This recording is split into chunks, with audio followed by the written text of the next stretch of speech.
Tu tombes encore sur un homme froid, fuyant, distant. Tu le sens. Il est là, sans vraiment l'être. Tu espères qu'il va s'ouvrir, qu'il va t'aimer comme tu le mérites. Mais il ne le fait pas. Et malgré tout, tu restes, ou tu t'accroches, ou tu souffres.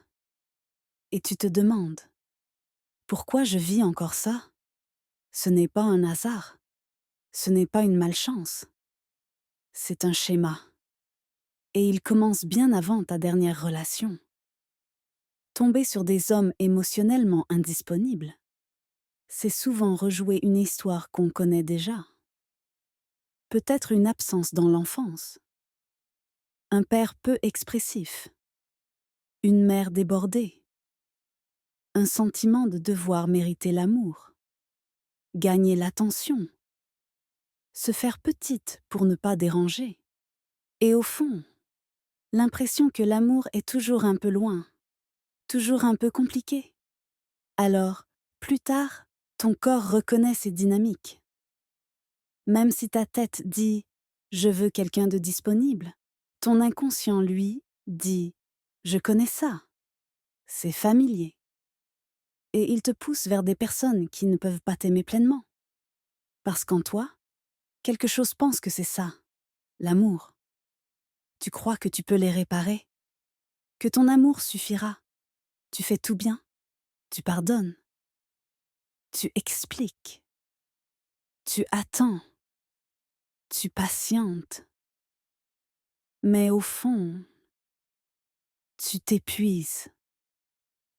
Parce que tu n'as pas à mériter l'amour. Tu n'as pas à forcer quelqu'un à te choisir. Tu n'as pas à courir après des miettes. Parfois, on attire ces personnes parce qu'on n'est pas encore vraiment disponible pour soi. On se fuit.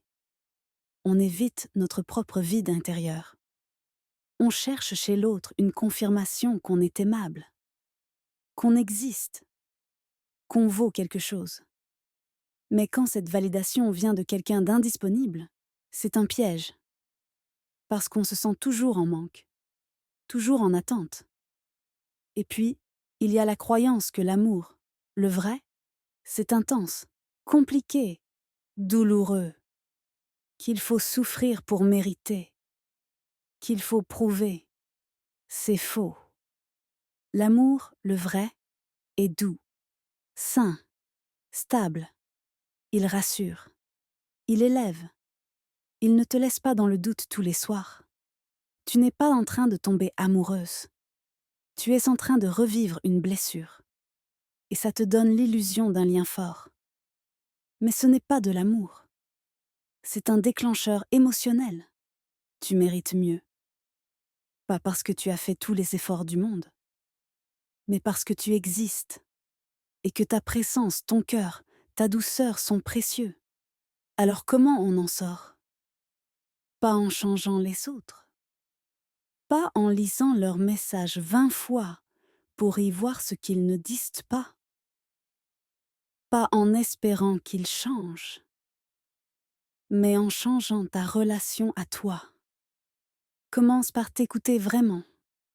Quand tu sens ce malaise, cette petite voix qui dit « je mérite plus que ça », écoute-la. Elle ne t'invente rien. Elle t'avertit. Elle te protège. Apprends à reconnaître les signaux dès le début. Quelqu'un qui te parle beaucoup, mais agit peu. Quelqu'un qui te fait sentir trop intense, trop émotive. Quelqu'un qui ne sait pas ce qu'il veut, mais attend que tu sois toujours là. Ce n'est pas de l'amour, c'est une fuite. Pose-toi aussi cette question. Qu'est-ce que j'espère réparer chez lui?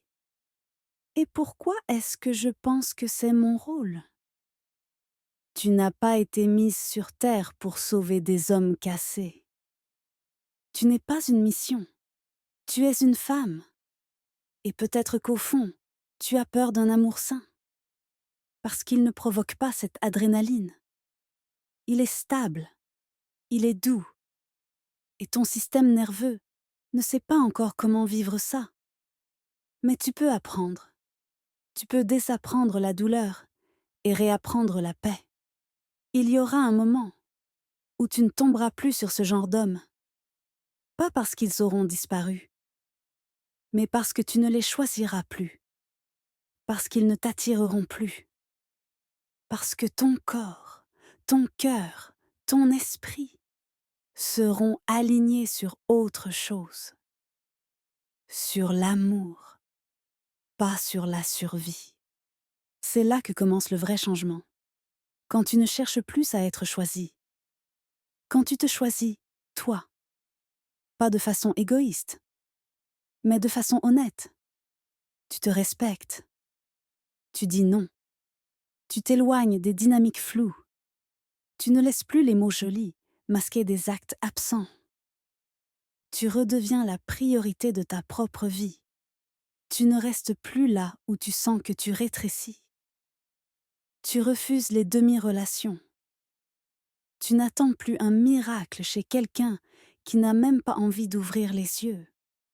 Et ce n'est pas simple, parce que parfois, tu l'aimes encore, ou tu crois que tu l'aimes, mais ce que tu aimes, c'est l'idée que tu pourrais guérir en étant aimé, alors que tu peux te guérir toi-même. Tu n'as pas besoin d'attendre qu'on te tende la main. Tu peux être ta propre main tendue, ton propre refuge, ton propre début de paix. Tu as le droit de vouloir un amour vrai, présent, conscient. Tu as le droit de dire non à ce qui fait mal, même si ça ressemble à de l'amour, même si tu t'y étais habitué. Tu as le droit de partir. Et tu as surtout le droit de rester fidèle à toi. Il y aura des jours où tu douteras, où tu te diras que tu es trop exigeante, trop intense, trop lucide. Mais non, tu es juste éveillée. Et il faut du courage pour ne pas t'endormir à nouveau dans des relations qui anesthésient. Continue, même si tu as peur, même si tu trembles, parce que tu es en train de devenir une femme libre, libre d'aimer. Mais surtout, libre de ne plus confondre manque et amour. Tu verras un jour, quelqu'un viendra. Il ne jouera pas. Il ne te fera pas douter. Il ne te demandera pas de devenir une version plus lisse, plus silencieuse, plus simple de toi. Il t'aimera dans ta complexité, dans ta lumière et dans tes tempêtes. Et tu comprendras que ce que tu as vécu avant, ce n'était pas de l'amour.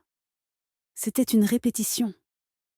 Mais pour vivre cet amour-là, il faut d'abord oser y croire. Et surtout, oser s'en donner la permission. Ne plus rester à moitié aimé, en espérant qu'un jour ça suffira. Tu n'es pas une moitié, tu es complète, même avec tes fissures. Alors aujourd'hui, pose-toi cette question. Est-ce que je suis encore en train d'attendre que quelqu'un m'aime assez pour me réparer? Ou est-ce que je suis prête à m'aimer assez pour me choisir, moi?